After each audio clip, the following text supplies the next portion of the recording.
Right, okay. Because we were always Zoe.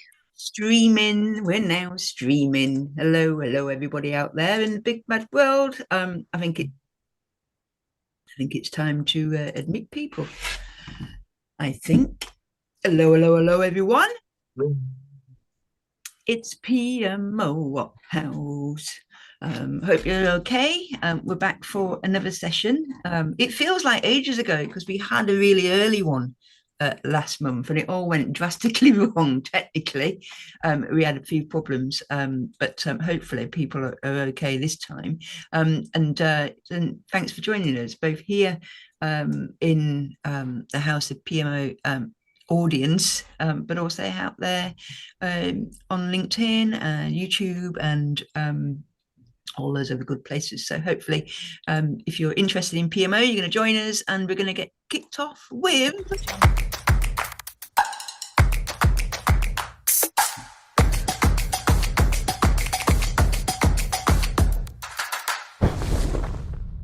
So we're going to get straight into it. I'm not even going to say hello to my co-host because they can just do it when they come to do their little bits. So we've packed show today, so we want to get on with it. So yeah, let's begin.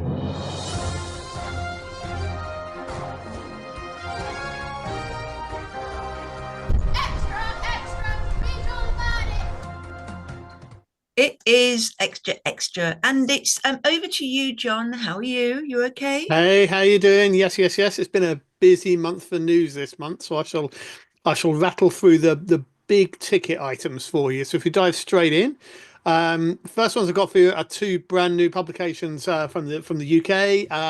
APM has published their new body of knowledge, the 8th edition. You're probably wondering, what does it say about the PMO? What's new? What's exciting? Honestly, I've got no idea because I haven't read it yet, mainly because it's £60 and I've only just spent £80 for APM on this beast of a book, the controls book. However, Eileen has just been waving her copy at us, which we're very jealous of. She is doing a session on the 18th of June, dedicated to the APM body of knowledge 8th edition from a PMO perspective. I'll share the link in chat in a second. So if you want to find out more about that one, do join Eileen midway through the month for the lowdown on that one. The other one that's come out is from UK government, is their Teal book, because they love color-coded standards. This is pitched as a definitive guide for successful project delivery in government. Looking through it, it looks pretty good. It aligns with the green book on business cases, the magenta book on investment evaluation in government. So it all ties in quite nicely. It pulls together quite a lot of government standards and ways of working in one place. So you dive into this and it links you out to the others where you need it, which is quite nice. There's a really strong focus in there on better project outcomes, focusing on outcomes rather than deliverables, which I quite like. It does. I found there were a couple of times when I was diving into it that I wanted it to go to a little bit of a lower level of detail in terms of going into how to do the processes it was talking about at a very high level. It didn't quite do that, which some of you might find a little bit disappointing, but the reason it's done that is understandable. It's trying to be a guide across the whole of government. They've got a wide range of projects running there, so it's understandable they don't go to that level of detail, and they refer you out to standard ways of working for earned value management, project planning, and those kind of things. What's interesting, it treats project and program kind of as one and looks at portfolio in the mix. It's quite holistic in that respect, which I quite like. It does sort of, for me, it kind of reinforces that move that's been going on in government for quite a while now of moving away from Prince 2 as being their standard way of working and having their own standards independent of Prince 2. This seems to just really reinforce that sort of divorce from sort of Prince 2 as being a government standard there as well. As PMO people, you'll be wondering what's in there for us. So just a trigger warning for some of you. It does refer to the PMO as being a support office. I know that can be quite a emotive term for PMO people, but I urge you not to just bin it at that point. It does then go on to referring to higher level support offices. specifically portfolio offices, and it does then list the types of responsibilities that you'd normally expect to see with a portfolio office. And those are things that would not surprise any of you in terms of resource allocation, resource management, those kind of things in there, which is good. So gloss over the fact that it calls it a support office. There's a lot of actually quite good stuff in there about how portfolio offices and PMOs above the project should be running. So that's well worth a look. The only weird thing is it's called a book. It's not actually a book. There's a website. It's all on there, but you can't actually buy a physical copy from what I can see unless I've missed something somewhere. But do have a look on their website. There's a lot of information on there, certainly if you're doing projects in government in the UK.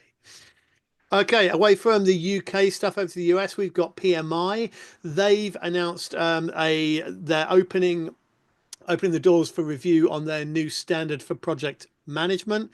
They release this every few years. Basically, they have a standard for project management, which is treated as the de facto standard definition for project management in the US. And the PMBOK, the body of knowledge that PMI has, is largely based around that standard. They normally publish the two hand in hand. So the standard was last updated in 2021. That was a really big change. They moved away from process groups, which was a main focus before that, sort of initiating, planning, etc., and turning it more and focusing more on project management principles and, again, outcomes. So they moved from sort of initiating, planning, closing to stewardship, tailoring, quality focus, those kind of things. It's quite a big change. It was a lot shorter than the previous versions. This version, I've had a look through the draft. It's double the size of the previous one, but it is still in draft, so it may well shrink down. They've changed the principles. So the old one had 12 principles in there. This one's got 6. So if you don't like my principles, I have others. And they are completely different to the 12 previously. So that's quite a change. It'd be interesting to understand a bit more of the thinking there. One of those is integrate sustainability, which is something I'll come back to. That does seem to be a theme across everything, because sustainability is mentioned in the in the teasers for the APM BOK 8 as well. So sustainability definitely a theme across all the organizations at the moment. There's also quite a bit more in there about the project environment. So that for EPMOs, that's kind of about us. Watch out for terms like EEFs, enterprise environment factors, so things around the project, and organizational process assets, things that the PMO would have to guide project management and how things work around here. So expect to see those new 3-letter acronyms or TLAs appearing in documentation near you soon. There is a reference to the PMO in there being outside of the project and part of the organization, which obviously I'm a big fan of.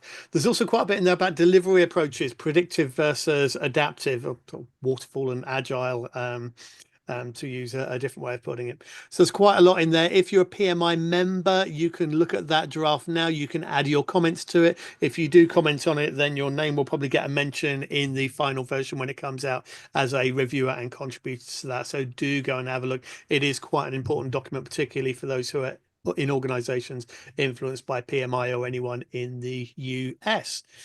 And sticking with PMI, we've mentioned a couple of times over the last year, they've been on a spending spree, buying different organizations, and they've only gone and done it again. This time they've taken not bought outright, but they've taken a majority stake in an organization called Green Project Management, or GPM. So they're a consultancy.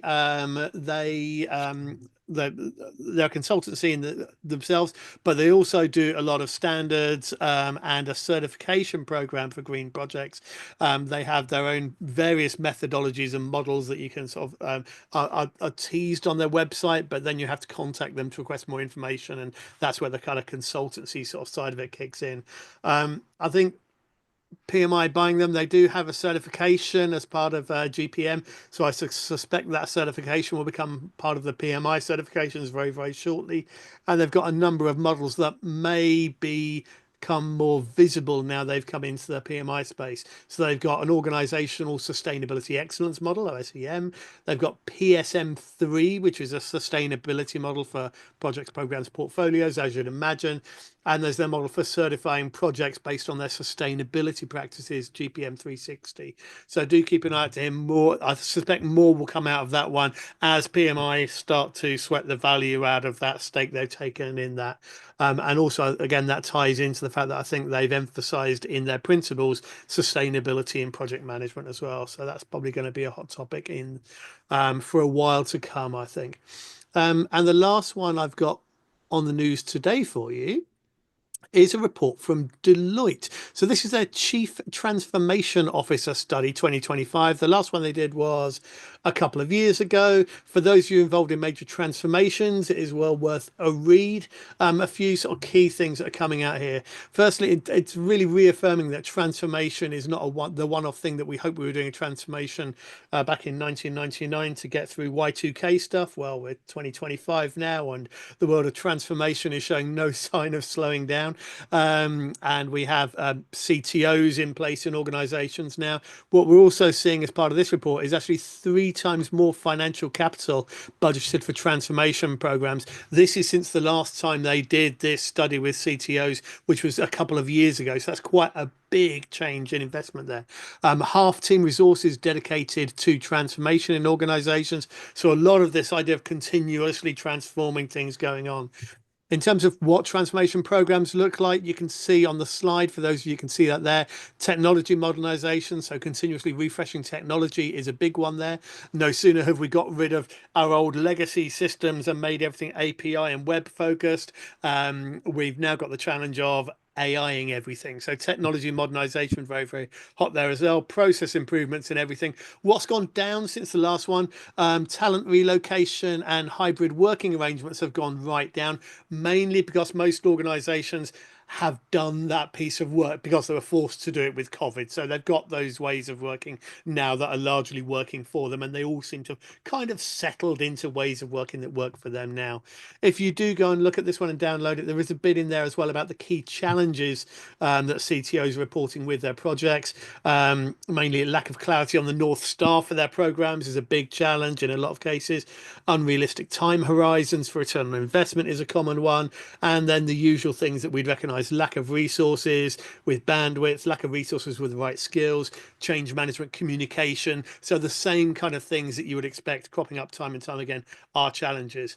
But positive news, you might have noticed if you're reading the slides at the very, very bottom there, CTOs are reporting that 80% of programs are meeting or exceeding performance targets, which is fantastic. We're so used to hearing negative stories of how terrible project management is from vendors. It's nice to see a report actually noting that CTOs are reporting massive success on some of the programs that are running in their areas. That's it for me for the news. I will share the links in chat for you all. Okay, super duper. Thank you very much. We're going to get straight on. So to the other co-host, Eileen, you're up next.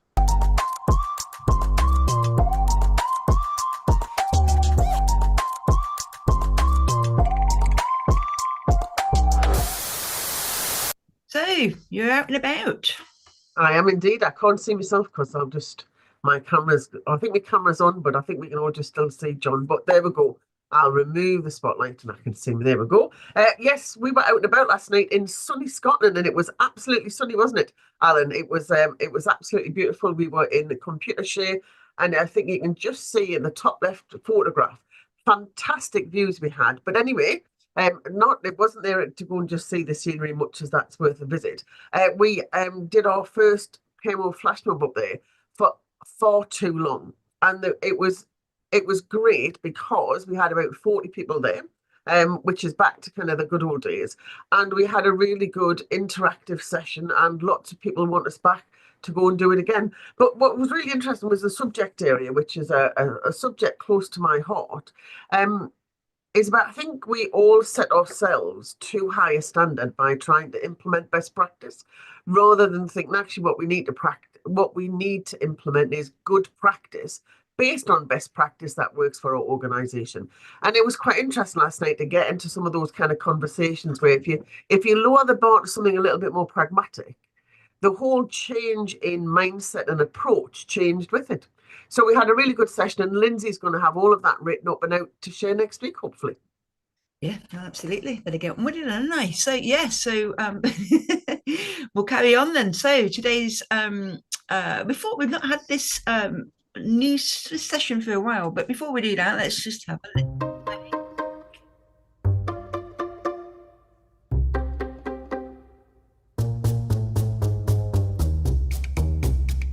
There you go, a little ad break.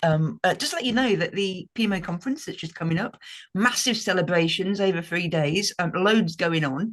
We've now sold out of PMO Learn. So actually all that is available at the minute now is that there are 10 two-day passes left. Just 10. So if you're really wanting to get there, get your skates on. So that's just a pre-warning that it's looking to be shaping up really well, and hopefully you can join us. But if you budget problems, why not take part in on our competition? We've been running them 10 competitions in 10 weeks. This is the competition that we're running right now. All you'll need to do is tell us what the best thing you've got out of your PMO community, not necessarily House of PMO, but any PMO community that you've been part of, whether that's through work, through your own informal networks, whatever it might be, just let us know and hashtag it PMO community. We'll be checking them all up and letting people know the winner on Tuesday next week. So why not have a go? If you really want to be there, this is your chance to try and win a ticket. And then finally, just again, just a reminder that it's International PMO Day coming up on the 13th of May. And if you're wanting any merch like this cup that you can see here, you can get over to the House of PMO shop and actually purchase that. But we've also found a bit of an influx on the shop purchases at the moment, because I think what people are doing organization wise, they're doing some kind of celebration with their PMO teams and buying stickers and whatnot to give out as prizes and all that kind of good stuff. So if you're looking to do some kind of celebration, we certainly will be doing something. You can head over to the events page and we'll see what we're up to on International PMO Day, and you can get joined in with us, or indeed anything else that's going on. But we were really looking forward to seeing what people are up to. So this session we've not run for a while, and it's hot or not. And it just so happens that a lot of the hot things at the minute are very AI focused. And it's almost like we don't want to have an AI segment each time we do this, but it just seems to be such a hot topic, and there's so much stuff that is going on in the world in terms of advancements around some of the tools and whatnot, but also some of the professional bodies are also making sure that they are putting their own spin on what it's all about in relation to project management. And here we are again with PMI leading the way, snaffling up lots of, as John has said, lots of different businesses, but also leading the way in some of the things that are all around the kind of AI stuff. Now, this is the latest report, a paper that came out just last week, which follows on from the done on AI essentials for project professionals, which is a very high level piece about what AI is and what some of the terms mean and all of that kind of stuff. So quite a generalized document, but again, to get access to it, you need to be a PMI member. So this second one that came out caught our attention, which is leading AI transformation. So this is about organizations using AI to transform their business, and hey ho, we do that through projects and programs. And within this particular paper, that PMO is put pretty much central to making these happen within organizations. So what this paper is actually doing is, what is the PMO role when they are supporting projects that have AI, in other words, are transforming that business using AI. So really interesting approach, but it's gone for, feeling that it needs to call it out, but because in essence, what it is teaching grandma to suck eggs, as we say, which is telling the PMO what the job is in AI projects. Well, you could argue, but is it any different from any other projects that we support? Do we really get into the ins and outs of the kind of technical capability of some of the projects? It's a very strange paper when you first look at it. So it is hot. These are some of the things that we pulled out. This is new in the library, by the way. What we did was just do a summarization of that paper because of the fact that the PMO is so focused on in terms of, that one of the core roles. But what's not hot, this paper itself seems to be AI generated.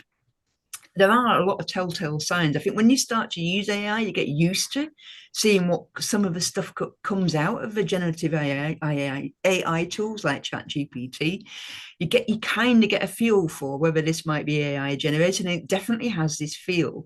It's one of those things where it tells you a lot of what it is, lots of bullet points, but not much deep in terms of the how, which I thought was quite a strange thing. And I've got no problems with people like PMI putting out papers that may be AI generated, but I did notice that when you're doing things like uploading kind of papers and books and things to Amazon for publishing, it does specifically ask you if there's any part of that book is AI generated. And I sometimes think that maybe we need something from professional bodies that are saying, this paper has been generated using AI, using some of the resources and things that are in there. So no problem with it, but, maybe there should be a declaration.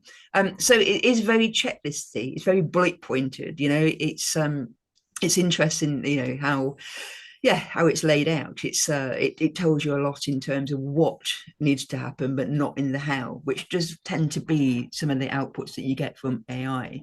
What I would say for people, if you're not a member, you could then, in essence, find the table of contents for this, use some of the prompts yourself in your own AI tools like chat, and perhaps get it to give you a lot of the insights of what a PMO role might be in supporting AI projects. Just a thought. So that was the paper. But interestingly, within this paper, and also linked back to what John's just talked about in his news piece, it differentiates between the role of PMO and TMO. And for anybody who's not familiar, TMO, Transformation Management Office. So here it's like, well, what is the link between them? It's now throwing out for, certainly when I was reading it, that actually made me think we've not really done much on TMOs. Are TMOs really the same as a PMO? What is the difference? And is it a different skill set? Is it a different type of person? The way that you could say that it's the difference between them is that the PMO is more like the engine room. So it's making sure that the ship's engines are running properly, whereas a TMO is a navigation bridge, making sure that the ship's heading in the right direction to reach its new destination. There's the analogy. Is that the case? Do some PMOs also do that? I think one of the things that is interesting about it is that TMOs are generally leading change within the organization. So the organization's transforming. But it just made me think of, are we now muddying the waters? Do we have a clear differential between PMOs and TMOs? I think it's something that needs to be explored certainly a lot further. So carrying on with this kind of, is it hot? Certainly generative AI is hot. There's no doubt about it. That is what people are pushing, PMI, APM, just generally any other industry sectors. It's all about the Gen AI, which is about generative, asking it questions, generating nice imagery, all of that kind of stuff. That's the generative AI. But what's happening with the predictive AI? This is the hard bit. This is the thing that's not hot right now. It seems to be we've all kind of like gone around the whole, like, yeah, let's all use ChatGPT. But we know that for project management, the real differences, the real changes are going to be with the kind of predictive AI. But these are the bits that are hard. This is a bit where we really need to be getting deep into the data. We really need to be starting to be able to use things like machine learning, some of the really hard, tricky bits. But it's certainly not hot right now, because it's almost like generative AI is kind of like muscling it in and taking center stage. So when will it be? When will predictive AI start to be the thing that comes in? Well, we'll see. I mean, we last month, we did talk about this hot term that is everywhere at the moment, which is AI agents. And this is about those kind of things that you're using like ChatGPT, but it is getting cleverer. It's obviously it's a learning tool, it's a learning thing, it's building on all the stuff that's going in there. And AI agents are the way that now people are talking about, well, what is it that's coming next? And we did a little piece on it about, well, what are AI agents in terms of the PMO space? And that was all about, well, actually, from a PMO point of view, there's no reason why you wouldn't have different AI agents looking at specific parts of the PMO role. And, will that be the PMO of the future, that we will be able to have this integrated AI ecosystem in the PMO that specializes in all these different areas.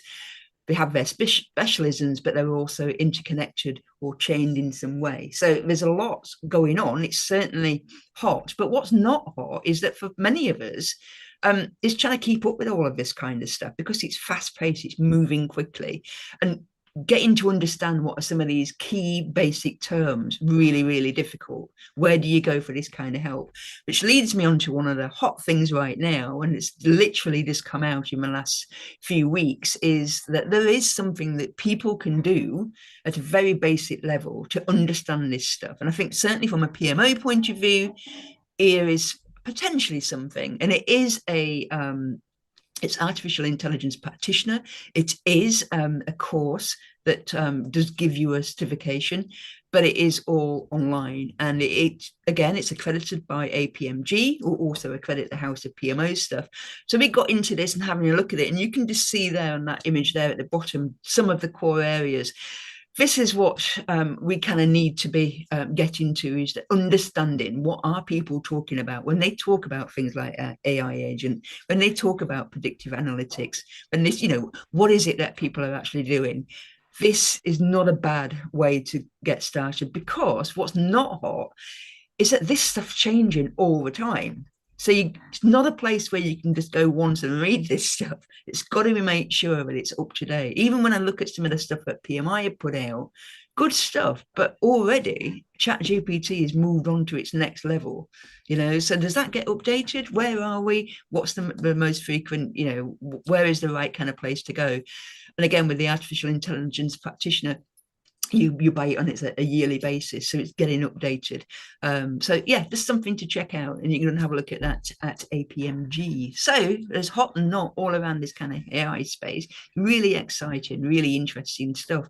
It's just a lot, isn't it, when there's lots of other things going on as well. But hopefully we can just keep on bringing bits to you that we think, yeah, I think there's something here that the PMO needs to have a look at. So we'll get all those links that you can have a look at all of this stuff in the comments shortly. So before we move on, you're still all with us. We're hello, if you're on LinkedIn or YouTube right now, you can also comment on some of this stuff. We are keeping an eye on it, and we are putting some of those links in there. Yeah, hopefully next time you might join us. So it's normally the last Friday in the month. So we'll be back on the 30th of May for the next one. So are we ready to move on? We've got our final segment coming up, and we've got somebody in the hot seat. So over to you, Eileen. You've got a friend. We've got Sarah. Unmute myself. Yes, I've managed to find one other friend other than you. So, hello, well, two, because John will class me friend if I push him to. So anyway, yes. So we've got Sarah. So Sarah, you've been around flash mobs and House of PMO for a while, haven't you? How long ago, and what made you get involved? Yeah, so I first joined House of PMO as a free member, probably back in about 2018, when I happened to come across you when I was searching for something.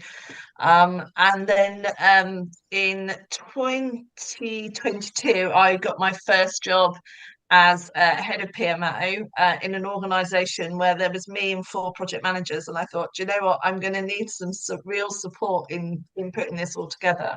So I bit the bullet and paid for full membership, and what a difference that's made. because it's allowed me much more access to the stuff that you're doing.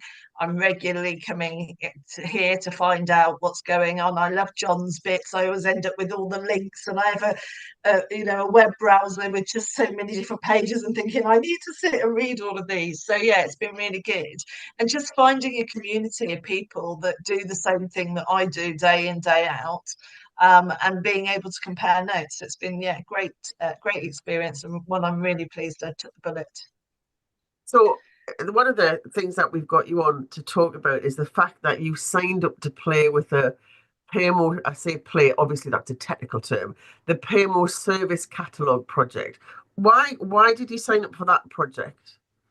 Yeah, so you launched it not long after I'd become a full member. And as I say, I was looking for that community, and I just thought actually it's a really good way to meet people. And actually it's been really great. So, I see there's a few people on here that are on the project. I've met so many people that I would never have met by being on that project. And what it's ended up being is a really great learning experience, because as we've gone through all the services and working out what we want as the services for the new catalogue, it's stretched my brain so much, particularly things that I've never touched. So benefits, I would say, has always been one of my weak areas. It probably still is, but actually having Bengani on the group, and as we talk through what it really means, it's just given me an insight into things, and I've gone, right, okay, well, I could probably talk about it almost as much as they say like a stamp's worth, but that was more than I would have had before, when I'd have just looked absolutely clueless. And as I say, it's just given us that community of people that we can just share information with, and so it's great. It's got a few. Is everybody in the group a kind of a specialist? No, so not everybody's a specialist. We've got there's a broad range of people. I wouldn't necessarily call myself a specialist. I've been, very generalist in sort of project controls and PMO. And we've got people, ranging from early in their career to been around for a long time. So it's a real mix of people, and I think having that mix of people has been really good, because we have been able to share those experiences.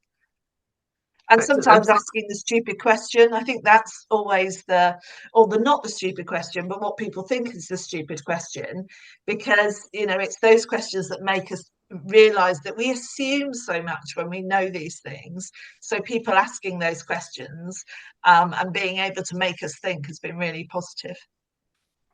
And so how's the project going? Are we there yet? No, we're not. But we have met a major milestone. So we have now reviewed every single service that's in the catalogue, and we have determined how we are going to structure the catalogue going forward. So that's been a major step, and it's taken a lot of hard work. As you can imagine, we're doing this voluntarily. We're doing this all in our own time. So it is taking longer, but meeting that milestone, reviewing every service has been a really good one. And we're now at the stage where we're really going to start writing. So we've got a lot of work ahead of us. So we are still calling out for volunteers. If you are a paid member of the House of PMO, please do go on the website. The form's still there. And join in. We still need some specialists. Interestingly, one of the specialist areas we haven't got a lead for is administration.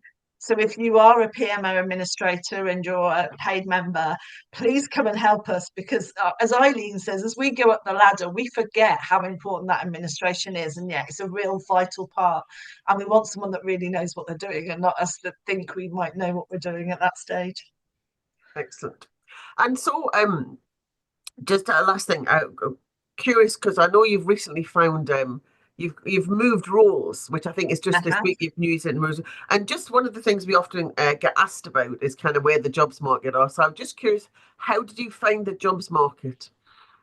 Yeah, surprisingly better than I thought. So I got told at the end of January that our team was being disbanded. That was the whole team, from the engineers right through to the PMO, not just getting rid of the PMO. It wasn't something I was surprised about, because being PMO and seeing the data, I could see it coming. but it still was, it's not great news when you find it out. And so I started looking, and I was absolutely shocked at the quality of PMO roles that are out in there at the moment. I used LinkedIn, I used Indeed. That was all I needed. I didn't need to go to any other agencies or anything like that. And I had one day where I had 4 interviews. So that shows, you know, that they are recruiting. I wouldn't recommend it. I originally planned that I had half an hour between 2 interviews, and that turned into 3 minutes. And that's not good, because you forget what you've told the person before and what you haven't told the person. But yeah, I was fortunate. I've just joined Momentum as their project controls director. As you say, this is the end of week 2, so it's still very new. But yeah, you know, if you are looking for new roles, if you're looking to move up, there is lots of stuff out there. So I would definitely say it's a great time to be starting to move around if that's what you want. Excellent. Thank you very much. So that was what we wanted to do. Brilliant that we're moving forward. I can't wait to start doing the rating stuff, and we'll have the similar kind of challenge that PMI have got for getting people to review it. And there's going to be quite a bit to review, but it's nice to, and it's one of these projects, isn't it, where we've consciously taken a choice at House of PMO to do it as a community-led project again. So we haven't got like just 2 or 3 specialists sat around the room and writing it. So it takes a lot longer, but as you said, the input is much richer, but also it becomes a development opportunity for people to get involved. So it's great. Yeah, and the networking. I mean, the networking's been brilliant. As you know, we've met face to face a few times, and just building those relationships with people that do the same. So, yeah, definitely. And I think we should let people know that if they're worrying what a service catalogue is and how to start, we are doing a session at PMO Learn. So grab one of those last 10 tickets, and come and find out how to do it. Who's running that session, Sarah? Sorry? Who's running that session? Sorry, I still hear what you said. I said, who's running that session on the catalogue? I think I am, Eileen. Yes. Excellent. Yes, but yeah, so yeah, do come and join us. We'll have a great day. We've got a question from Alan. Alan says, did you use House of PMO on your CV, and did it help? Actually, that was but I definitely talked about it in my interviews. So yeah. But yeah, I probably should have put it on my CV as well. Oh, Tanya, you said, did you have it on your CV, Tanya? I didn't have it on my CV, but I talked about it quite a lot in my interview as well. That's excellent, isn't it? Brilliant. And the organisation that you've joined, Sarah, I mean, what's their approach to things like that? You know, what do they think about that kind of professional development and stuff? Yeah, so interestingly, in my contract, it's actually encouraged to join the professional organisation. So I was really pleased to see that. And it's been really interesting. As I say, I've only been there 2 weeks, and we're already starting about putting together our service catalogue. So I'm really pleased that I'm able to use the experience that I've been doing in there. So yeah, it's good and encouraged, and I think a lot of organisations are encouraging people to keep their professional development up now, so that's great. Can I just ask put completely on you on the spot, and I don't want it to feel like a job interview at all. But I'm really interested to know what you know. You're now a project controls director.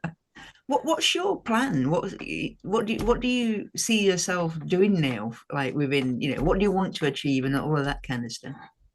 Yeah, so I applied for sort of project control and PMO roles, and I was almost hoping to get the PMO director role, that I went for another organisation, because sort of that was where I wanted to go, being at that. And I just see myself continuing to learn, and I am towards hopefully the end of my career and looking retirement. But I really enjoy what I do. I'm doing a lot in the project data analytics space, and I really enjoy mentoring the sort of the people coming up. So I see that sort of as I sort of start to ramp down over the next sort of 5 years of doing this, is ramping up the sort of mentoring people and bringing people into this career. And I'm really excited that my son has just got himself a project controls apprenticeship, so he's starting that journey. He's been doing mechanical engineering, and I've really struggled with the maths, even though I have a maths degree. So when he's now got a project controls apprenticeship, I'm like, at least I know the subject and I can help. Right. So that'll be testing those mentoring skills. Yeah, no, brilliant. Okay, lovely. So yeah, thank you very much. Thank you, Sarah. It's Thank you for inviting me. absolutely. We look forward to seeing you in June and what you're going to be sharing with us on PMO Learn, all around PMO service catalogue. So excellent. Thank you very much. So anybody who is not already connected or knows Sarah, please do connect with her. She's a very nice person, so she's a good one to have in your network for sure. So yeah, thank you very much, Sarah. And there's a full name, so you can just go and find her on LinkedIn right now. So that's it for this month. We've got more coming up, lots of different types of stuff happening, a mix of some face-to-face but also online. We're going to be listening to AWE. They have been on a massive journey over the last few years. Going to be enterprise level PMO, and a subject that lots of you are really interested in, which is the power of metrics. So please do make sure that you come and join us for that. We've got then Eileen is delivering a session face-to-face in Southampton, or just on the outskirts of Southampton.